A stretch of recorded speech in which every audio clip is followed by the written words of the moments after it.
We were a bit concerned heading into today that the potential freezing rain, slick roadways, and while we did see some, overall, we kind of dodged a bullet. It was really last night, Chad, as we had that transition between a very cold atmosphere and a very warm atmosphere that's starting to unfold. But, yeah, better to play on the side of safety than, non-safety. But if you're waking up right now, headed to Sunset Transit Center in Beaverton, just some foggy conditions, about 34. So, you know what, above freezing. Here's a live look outside atop our KOIN Tower camera. That flag looks like it's trying to blow a little bit out of the north, but it's 36 degrees at the airport. So, you know what? I think roadways are, for the most part, pretty good. Now, I know we saw Sally Showman. We kind of positioned her in the most inclement place that we could find in the West Hills, and she saw a little bit of ice, but she also mentioned things were warming a little bit. 31, this is typically one of our cold spots here. This camera runs a little bit colder. Not sure if it's just due to the fact that it's a little bit lower in elevation, but here it is, 31 Lake Oswego, but really no reports of ice out there.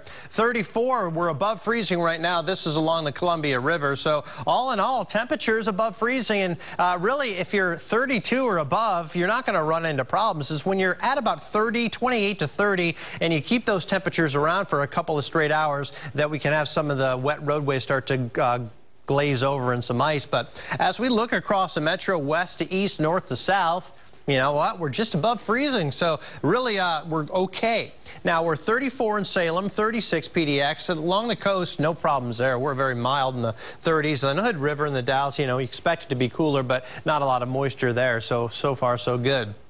Live 3D pinpoint Doppler sweeps. We're not seeing the snow flurries, the light snow coming down today, and that's all courtesy of the fact that we are really under a massive ridge of high pressure, and that is really going to warm things up. Not so much in the valleys, but it certainly is in the mountains and toward the coast. But here's some fodder for you. Portland high temperatures, if you want to call them high temperatures, I guess you have to call them high because, after all, in any given 24-hour period, whatever the highest number is, that is the high. But 34 degrees on Saturday. Sunday was 34, and Monday was 34. Yesterday, those 3 days of 34 degrees is the coldest three-day stretch that we have had since December of 2009. That's a long time.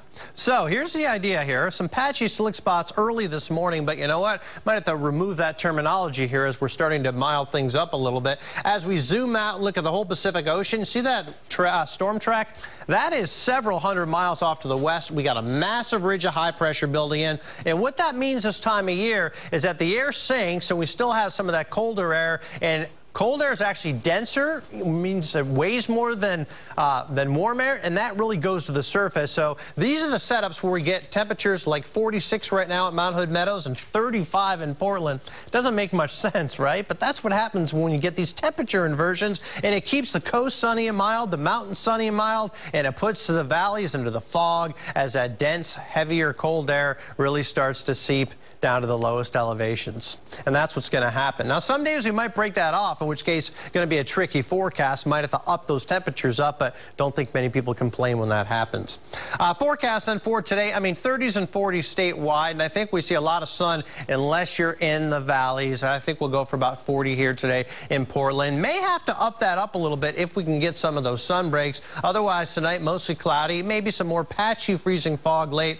And then that 7-day forecast, we'll keep it around the 40s with morning clouds, but if we can lose some of the morning clouds, look out. We might be off to the races into the upper 40s, certainly 50s if you make your way into the foothills and to the coast. Carly?